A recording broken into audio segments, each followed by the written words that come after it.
बिस्मिल्लाहिर्रहमानिर्रहीम। Welcome to our next lecture. हमने अपने लास्ट लेक्चर के अंदर देखा था कि ये हमारा एक इम्पेलर है, ठीक है, ये इसकी शाफ्ट है, ये वाला उसका रीजन आई ऑफ इम्पेलर है, ठीक है। यहाँ पे ऐसे ब्लेड्स लगे हुए हैं, तो ये उसका आउटर रीजन है, ये उसका आउटर रीजन है इम्पेलर का। इसके दरम्यान ऐसे ब्लेड्स लगे हुए हैं, इसके दरम्यान ऐसे ब्लेड्स लगे हुए हैं। आई ऑफ इम्पेलर से वाटर जाता है और वो कहाँ पे इंटर होता है? ब्लेड्स के दरमियान। अब अगर मैं इसको मतलब इस तरीके से कुछ ड्रॉ करने की ट्राई करूँ, ठीक है, ये एक इंटरनल सर्कल है, ये एक एक्सटर्नल सर्कल है, ठीक है। तो इन दोनों के दरमियान क्या लगे हुए हैं? ब्लेड्स लगे हुए हैं, ठीक है। यहाँ से जो वाटर निकला वो कोई इस वेलोसिटी से ऐसे निकला, वी वेलोसिटी से, ठीक है। अब इस वी वेलोसिटी के दो कंपोनेंट होंगे, एक रोटेशन वाला कंपोनेंट, इसको मैं वी डब्ल्यू कह दूंगा एट इनलेट पे, तो इसको मैं वी डब्ल्यू वन कह दूंगा, और एक इसका परपेंडिकुलर कंपोनेंट वी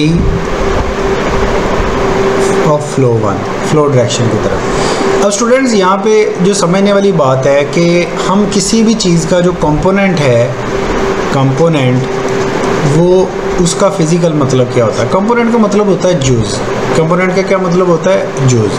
कि अगर एक चीज़ आपके पास टोटल आ रही है ना, ठीक है, तो वो टोटल में कौन कौन से कंपोनेंट्स, कौन कौन से अज्जा मिलके वो टोटल चीज़ बनी है, ठीक है।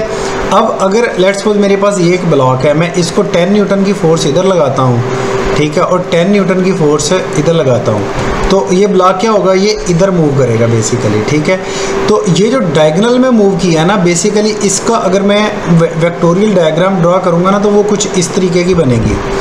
इसका क्या मतलब होगा? इसका मतलब होगा F Y into F X. इसका मतलब ये है कि हमारी ये जो फोर्स है, रिजल्टेंट फोर्स आई है ना, ये जो फोर्स आई है, ये बेसिकली इस डायरेक्शन में लग किस वजह से रही है कि कुछ कंपोनेंट इसका एक्स में लगा, कुछ कंपोनेंट इसका वाई में लगा, जिसकी वजह से इसका रिजल्टेंट कंपोनेंट हमारा इधर गया। अब यहाँ पे क्या हो रहा था? यहाँ पे ये देखें कि वाटर के पास दो वेलोसिटीज़ थी, एक वो रोटेट कर रहा था, एक उसके पास रोटेशन थी, एक उसके पास दूसरी वेलोसिटी क्या थी कि वो टूवर्ड्स बाउंड्रीज की तरफ जो फैल रहा था लीनियरली, रोटेशन, और दूसरी फ्लो वेलोसिटी, फ्लो वेलोसिटी। तो इन दोनों की वजह से हमें जो वाटर की वेलोसिटी नज़र आती है, जो वाटर मतलब हम चलते हुए वाटर को, मतलब आई ऑफ इम्पेलर के अंदर अगर वाटर का एनालिसिस करें या इम्पेलर के अंदर हम वाटर को देखें, तो हमें वाटर चलता हुआ दिखाई दे रहा है, लेकिन बेसिकली वो चल की जो उसकी वेलोसिटी नज़र आ रही होती है वो ये वी है, ठीक है। लेकिन ये आ किस वजह से रही है? ये दो रीज़न की वजह से आ रही है। एक उसका टेंजेंशियल कंपोनेंट जो उसको रोटेट करवा रहा है, एक वो कंपोनेंट जो उसको फ्लो करवा रहा है बाउंड्री की तरफ, ठीक है। सिमिलरली ये एक इधर से V2 वेलोसिटी के साथ आउटलेट हुआ, इसके भी दो कंपोनेंट हुए, एक रेडियल VF कंपोनेंट और एक इसका टेंजेंशियल VW2 कंपोनेंट, ठीक है। ये हमारा एक इम्पेलर बन गया है। दोबारा सुने इसको, यहाँ से कोई V वेलोसिटी से वाटर इन हुआ, इसके दो कंपोनेंट बन गए। सिमिलरली यहाँ से V वेलोसिटी से दो आउट हुआ, V2 वेलोसिटी से इसको मैंने VF2 कह दी। अब यहाँ पे मैं इन क्यों कह रहा हूँ? क्वेश्चन ये है कि इस V को मैं इन क्यों कह रहा हूँ? इन तो यहाँ पे नहीं हो रहा था आई के अंदर। एग्जैक्टली ये जो मैं इन कह रहा हूँ, ये मैं दो ब्लेड्स के दरमियानी डिस्टेंस को कह रहा हूँ कि आई से, यानी कि ये आई था ना, आई से वाटर ऐसे इन हो रहा है और यहाँ से ऐसे आउट हो रहा है, V आउट हो रहा है, ठीक है। ओके, अब हम ये देखते हैं, यहाँ से वाटर इन हुआ और यहाँ से वाटर आउट हुआ। अब हम ये देखते हैं कि अगर ये रोटेशन है, रोटेशन की वजह से इसके अंदर टार्क प्रोड्यूस होगा। जब टार्क प्रोड्यूस होगा तो उसके लिए हमें टार्क की कैलकुलेशन के लिए हमें ऑयलर टर्बो मशीनरी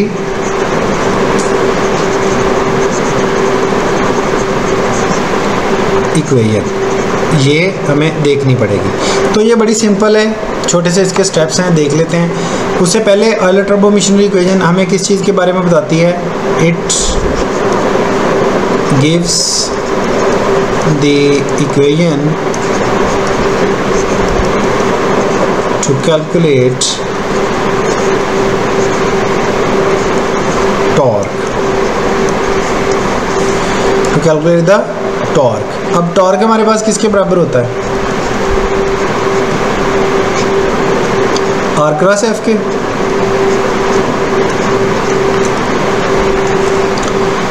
तो टॉर्क हमारे पास किसके बराबर है? R cross M V vector over T.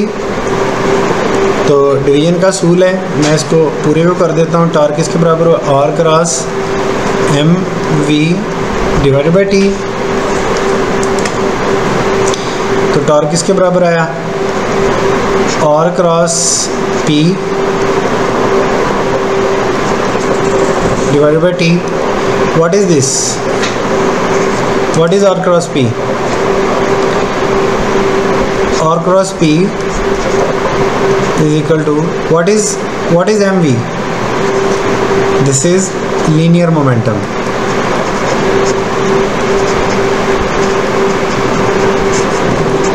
एक बॉडी थी, वो किसी मास रखती थी और वो किसी वेलोसिटी के साथ लीनियरली मूव कर रही है, तो उसके पास जितनी एनर्जी होगी मैं उसको क्या कहूँगा?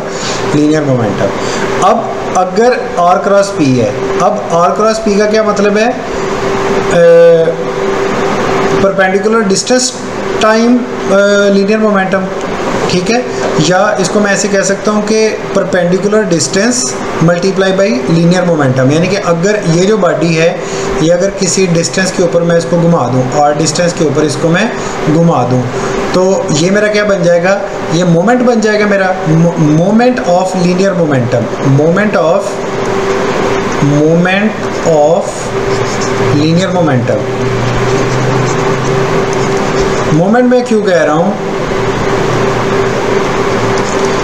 हमारे पास क्या होता है? मोमेंट क्या होता है? आर क्रॉस एफ, ठीक है। मोमेंट क्या होता है? आर क्रॉस, यानी कि force time displacement, force time distance, force time distance. तो हमारे पास क्या बन गया? Force moment. इसको हम क्या बोलते हैं? Force moment. और ये P इक्वल टू आर है, ये क्या बन गया हमारे पास? Linear momentum, moment of linear momentum, ठीक है। तो मोमेंट ऑफ लीनियर मोमेंटम किसके बराबर होता है आपके पास? Moment of linear momentum. Physical देखो, लीनियर मोमेंटम था, इसका मोमेंट ले रही है, इसका क्या मतलब हुआ कि वो बॉडी रोटेट कर रही है। तो मोमेंट ऑफ लीनियर मोमेंटम किसके बराबर होता है? Moment of linear momentum.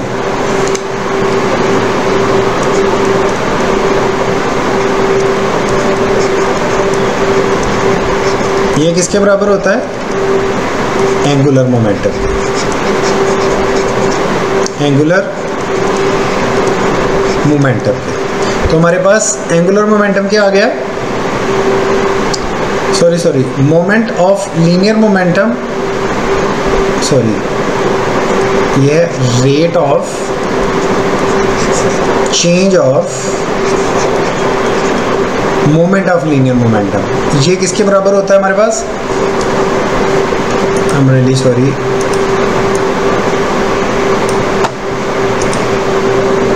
हम सही बात कर रहे थे। मोमेंट ऑफ लीनियर मोमेंटम किसके बराबर हो गया? एंगुलर मोमेंटम के। तो मैं टॉर्क को क्या लिख सकता हूँ?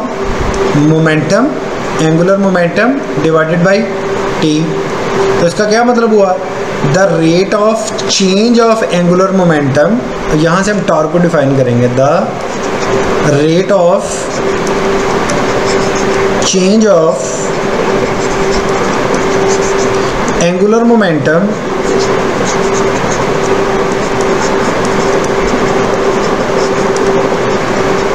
Is equal to torque. इसको ज़रा फिजिकली देखो इन टर्म ऑफ इम्पेलर। अब इम्पेलर का जितना एंगुलर मोमेंटम चेंज होगा, जितना एंगुलर मोमेंटम यानी कि चलते हुए रोटेशन के दौरान उसकी जितनी एनर्जी चेंज होगी with the passage of time, उतना ही ज़्यादा हमें क्या मिलेगा? टॉर्क मिलेगा। ठीक हो गया। अब आप यहाँ पे ये देखें कि हमें उतना ही ज़्यादा टॉर्क मिलेगा। तो इसलिए आयलर टर्बो मशीनरी इक्वेशन को हम, उसका जो सेकंड नेम है आयलर टर्बो मशीनरी इक्वेशन का जो सेकंड नेम है, क्योंकि आयलर टर्बो मशीनरी इक्वेशन क्या हमें देती है? वो भी टॉर्क देती है। तो इसका जो सेकंड नेम है वो है angular momentum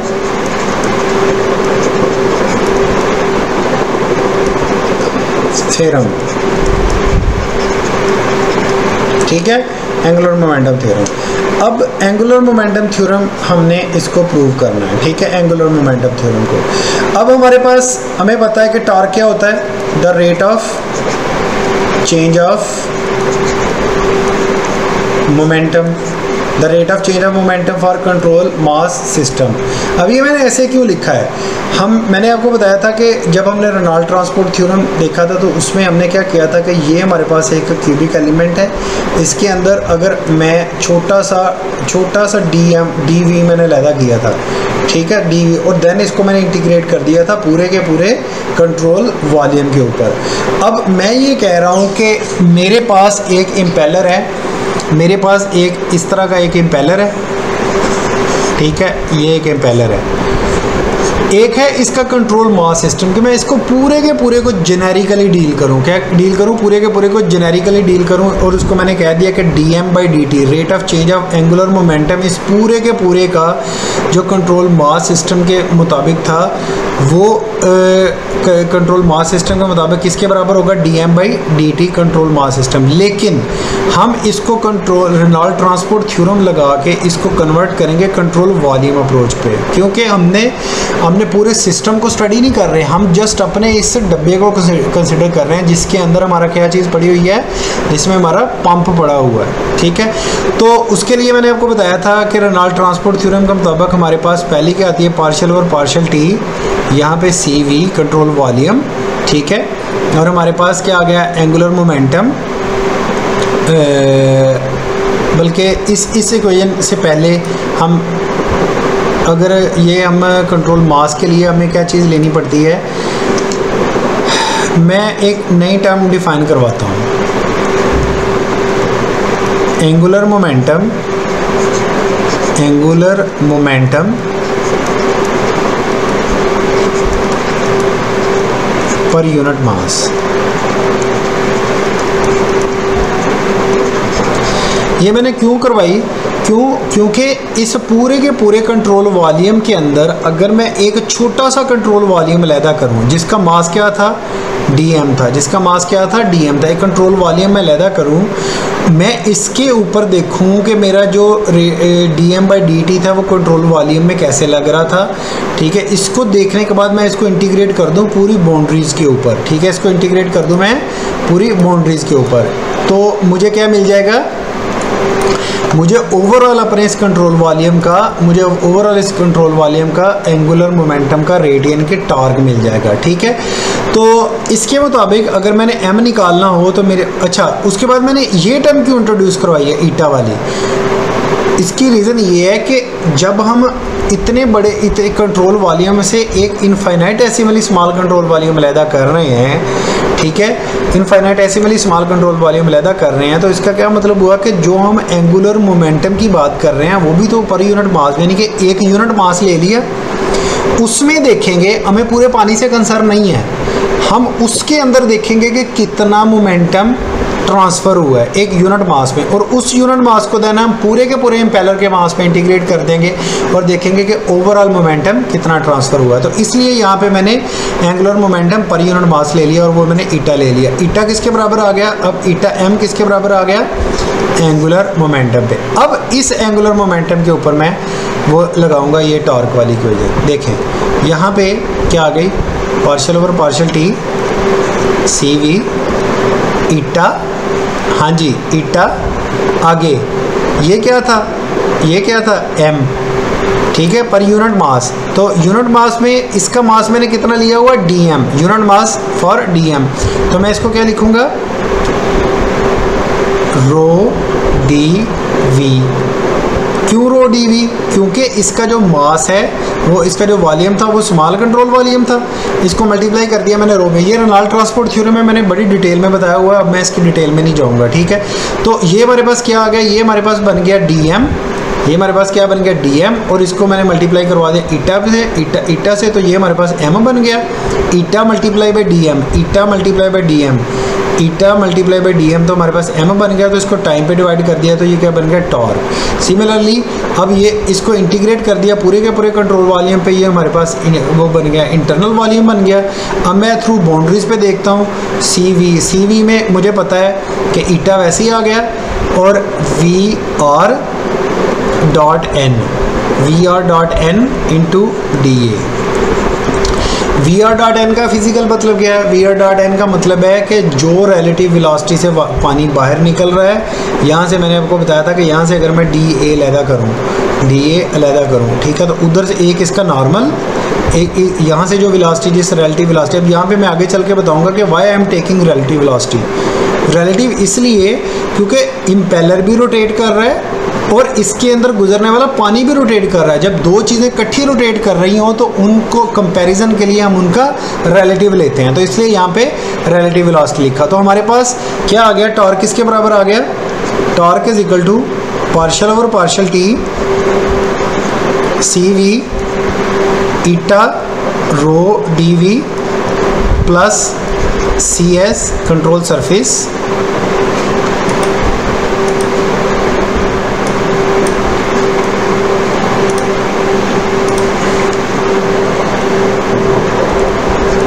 control surface eta V R N D A. यहाँ पे एक चीज़ रो भी आएगी, रो भी आर, ठीक है, यहाँ पे एक चीज़ रो भी आएगी, रो डी ए। ओके, अब मैं कहता हूँ कि हमने चूँकि बर्नौली की इक्वेशन लगानी है इसके अंदर, तो उसके लिए हमें एक केस पोज करना पड़ता है फॉर स्टेडी स्टेट। क्यों स्टेडी स्टेट है? क्योंकि जो इम्पेलर चलेगा तो उसमें जो variation with respect to time वो बहुत माइनर आती हैं, क्योंकि एक पंप जितनी कैपेसिटी में आपको पानी दे रहा होता है वो उसने वही देना है। तो विद रिस्पेक्ट टू टाइम अगर वो हमारा ज़ीरो हो गया तो ये टर्म सारी हमारी ज़ीरो हो गई, ठीक है। तो टॉर्क हमारा किसके बराबर आ गया? ये आ गया C S eta rho V R N into D A. हाँ जी, अगर मैं आपको कहूँ कि ये जो चीज़ है ये किसके बराबर है? ये है मास इन्फ्लुएंस रेट के, इन्फ्लुएंस यानी कितना मास इन हो रहा है, मास फ्लो रेट इन, और कितना मास फ्लो रेट आउट हो रहा है। याद है ना, रेनॉल्ड ट्रांसपोर्ट थ्योरम में मैंने इसका करके दिखाया था कि मास फ्लो रेट इन हो रहा है, मास फ्लो रेट आउट हो रहा है। जब मैं इस इंटीग्रेशन को सॉल्व करूँगा तो ये जो पार्ट है ना, ये पूरे का पूरा सॉल्व होने के बाद मुझे जो आंसर देगा ना, वो मुझे मास इनफ्लक्स के बारे में बताएगा कि इनफ्लक्स मतलब आउटफ्लो माइनस इनफ्लो, उसको हम कहते हैं इनफ्लक्स। मास फ्लो रेट इनफ्लक्स के बारे में बताएगा। और what is this? This is momentum per unit mass, momentum per unit mass. इधर देखो, मैं ईटा को डिफाइन करता हूँ, मोमेंटम पर यूनिट मास। ये किसके बराबर आ गया? एंगुलर मोमेंटम किसके बराबर था? मोमेंटम, लीनियर मोमेंटम, ठीक है। ये किसके बराबर आ गया? R cross M V divided by M, तो एम से एम कट गया, तो ईटा किसके बराबर आ गया? आर क्रॉस वी के। तो ये क्या था? Angular momentum per unit mass, यानी कि इसका ताल्लुक रोटेशन से था। तो angular momentum per unit mass का जो हमारे पास जो ईटा आया वो किसके बराबर आ गया? Radius multiply by V omega.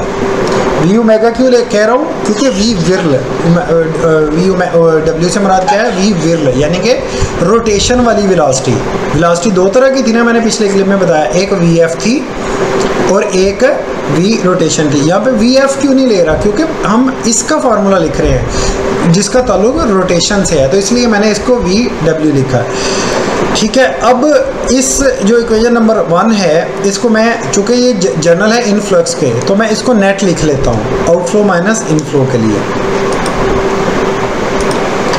Torque is equal to C S eta outlet outflow mass flow rate out minus ईटा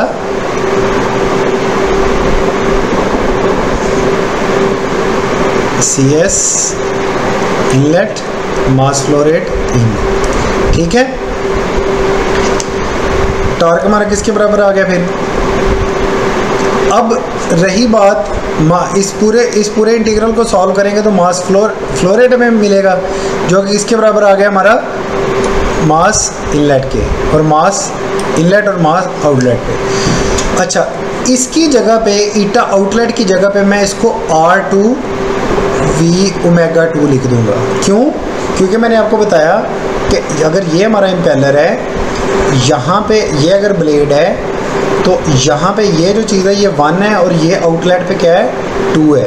तो angular momentum R class W है, तो अगर मैं ईटा आउटलेट पे लिखूंगा तो मैं 2 वाला लिखूंगा, ठीक है। इसका रेडियस 2 पे, जो ब्लेड का यहाँ पे 2 होगा रेडियस, और व्हील कंपोनेंट एट है जो आउटलेट पे होगा, इंटू एम डॉट आउट आ गया, माइनस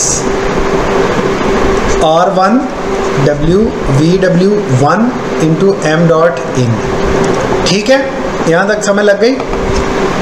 अब हमारे पास जो टॉर्क था वो किसके बराबर आ गया, R2 VW2, एम आउट को मैं एम डॉट इन कर देता हूँ, M dot minus R1 VW1 M1 M dot. क्यों मैंने एम डॉट किया, यहाँ पे मैं सपोज कर रहा हूँ फॉर मास कंजर्वेशन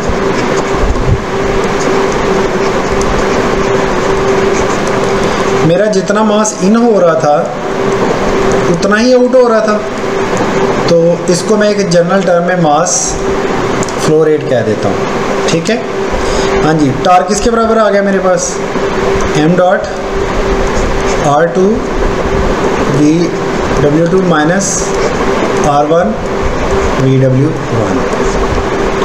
ये हमारे पास final Euler turbo machinery equation निकल आई।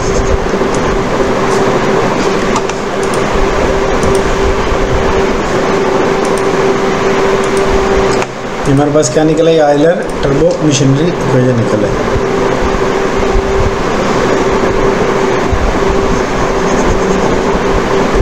राइट, अब यहाँ से मैं पावर निकाल लेता हूँ, short power P equal to tau omega था।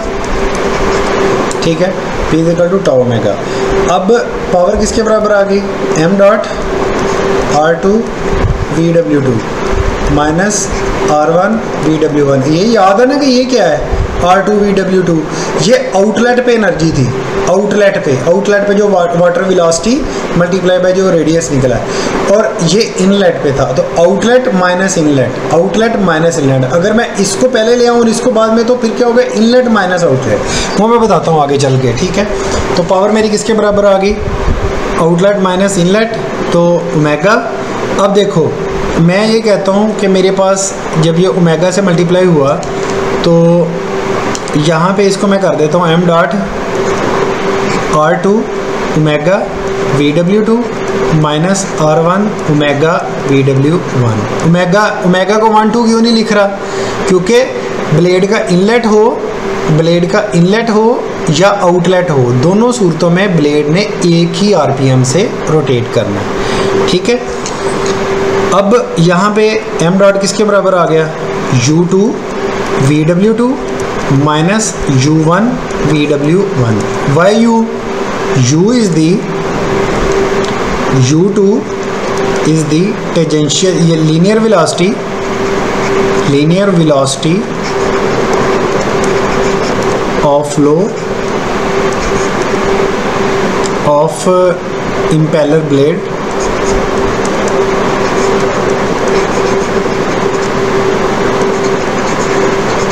एट आउटलेट,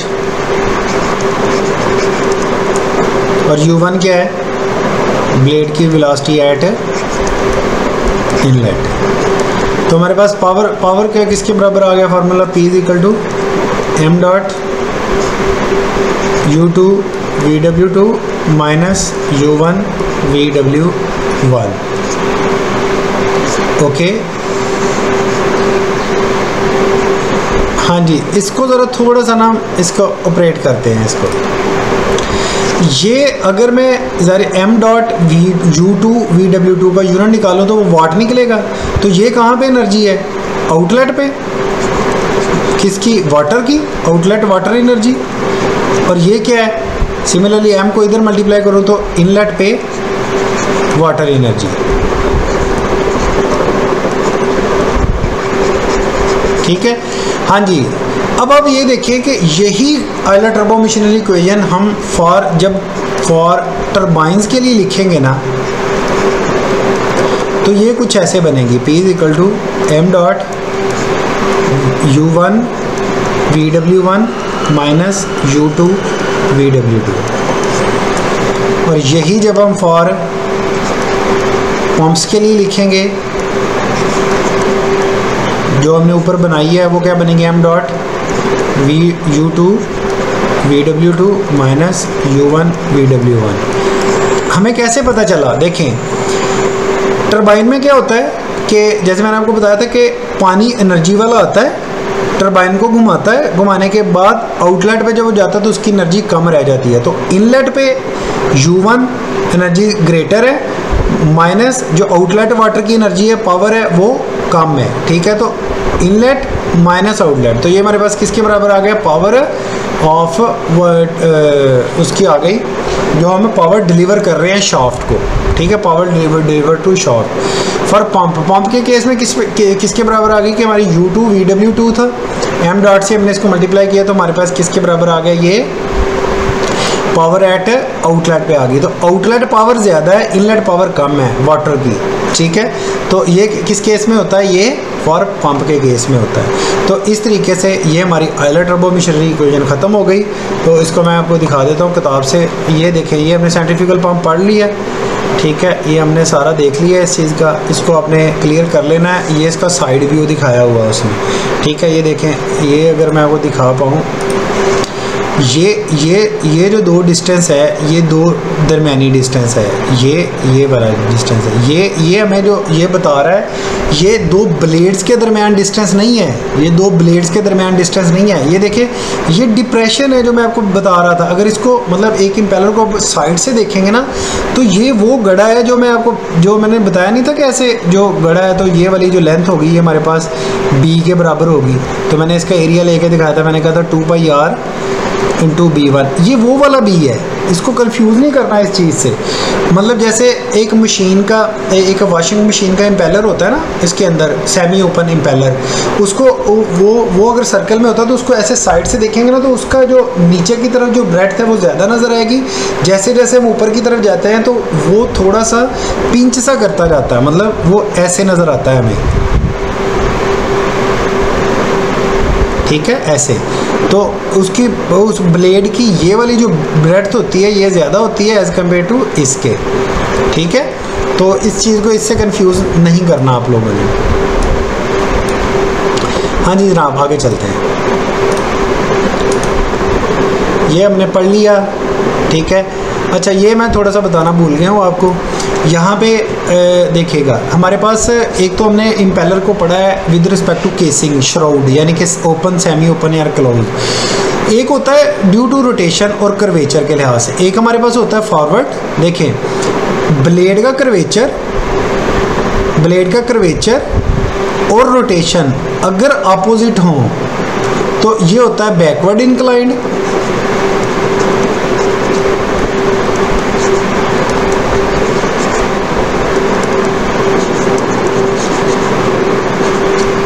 और अगर ये बिल्कुल स्ट्रेट हो तो दिस इज रेडियली इंक्लाइंड।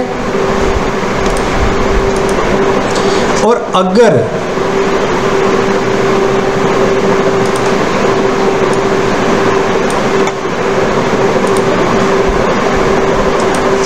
हमारी ब्लेड का कर्वेचर, यानी ब्लेड का कर्वेचर और रोटेशन ये दोनों एक ही डायरेक्शन में हो तो हम इसको कहते हैं फॉरवर्ड इंक्लाइंड। इनकी एप्लीकेशन आपने देखनी है नेट से ना, कि हम कब फॉरवर्ड इंक्लाइंड ब्लेड यूज़ करते हैं, कब बैकवर्ड यूज़ करते हैं और कब रेडियल यूज़ करते हैं। ठीक है, तो ये हमने पंप परफॉर्मेंस कर्व देख लिया। ये सिर्फ उसने ये बताया कि बैकवर्ड, फॉरवर्ड और रेडियल के लिए 3 अलग-अलग उसने बना के दिखा दी। हाँ जी, ये फार्मूला मैंने बता दिया था आपको। वॉल्यूमेट्रिक फ्लो रेट किसके बराबर होता है, AV के। तो A 2πr I of impeller जो इनलेट है 2πr into 2πr1 B1 into V1। अब यहाँ पे जो नॉर्मल कंपोनेंट कह रहा है वो, जिसको मैं VF कह रहा था ना, ये उसको VN कह रहा है नॉर्मल कंपोनेंट को। ठीक है, और सिमिलरली ये चीज़ आ गई हमारी आउटलेट के ऊपर।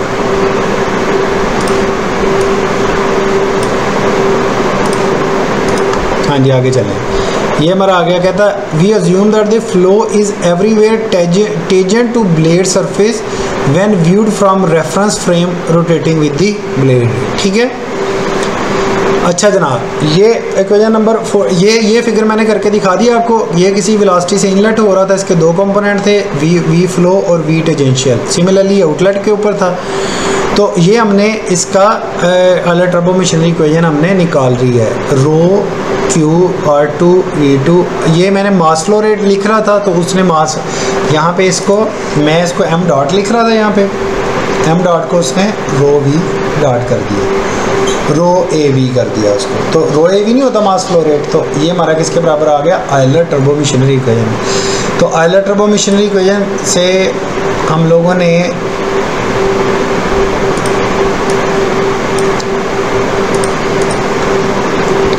ये चीज़ हमने निकाली। ठीक है, ये मतलब वो कह रहा है कि आउटलेट पे अगर हम अल्फ़ा एंगल भी यानी कि कंसिडर कर लें तो इस तरीके से हमारी ये इक्वेशन बन जाएगी।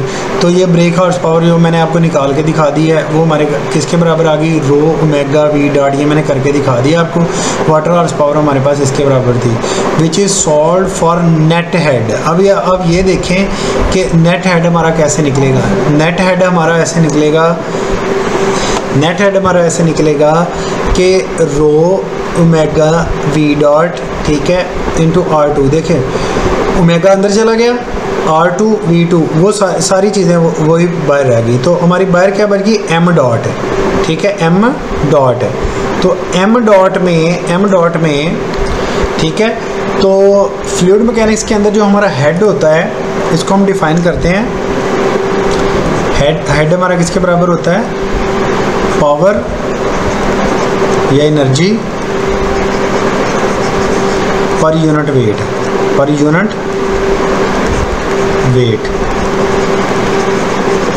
यानी कि एक वाटर था, वाटर का मैंने एक यूनिट एलिमेंट लिया, इसका जो वेट था यूनिट वेट, इसके अंदर जितनी एनर्जी थी। ठीक है, पूरे वाटर की बात नहीं कर रहा, एक यूनिट वाटर के अंदर जितनी एनर्जी थी वो वाटर का हेड डिफाइन करेगा। तो H हमारा किसके बराबर आ गया, पावर पर यूनिट वेट। तो पावर किसके बराबर आई थी, m dot U2 VW2 minus U1 VW1 divided by mg। ठीक है, ये से कट गया तो हमारे पास हेड किसके बराबर आ गया, 1/g U2 VW2 minus U1 VW1। तो ये हमारे पास हेड की इक्वेशन निकल आई। तो ये उसने फाइनल हमें ये चीज़ करके दिखाई है। ठीक है, अब अगले लेक्चर के अंदर हम लोग ये देखेंगे कि ये जो कंपोनेंट है VW2 और VW1 ये किसका है, जब वाटर ब्लेड्स के दरमियान इंटर होता है, तो पहली बात यह है कि इम्पेलर इतनी वेलोसिटी से रोटेट कर रहा होता है कि हम उसकी सिंपल जो उसकी रिजल्टेंट वेलोसिटी आ रही होती है हम उसको मेजर करना हमारे लिए मुश्किल हो जाता है। जबकि हम बात किसकी कर रहे हैं कि नहीं, वो जो रिजल्टेंट वेलोसिटी आ रही है उसके भी आगे गेन कंपोनेंट, यानी उसका जो विरल कंपोनेंट था वो, उसकी हमने बात करनी है। तो वो हम थ्योरेटिकली फिर कैलकुलेट करते हैं, वो हम करते हैं वेलोसिटी ट्रायंगल से। ठीक है, तो अगले लेक्चर के अंदर हम लोग देखेंगे कि velocity triangle of centrifugal pump कैसे ड्रा होती है। अपना बहुत सारा ख्याल रखिएगा। अल्लाह हाफिज़।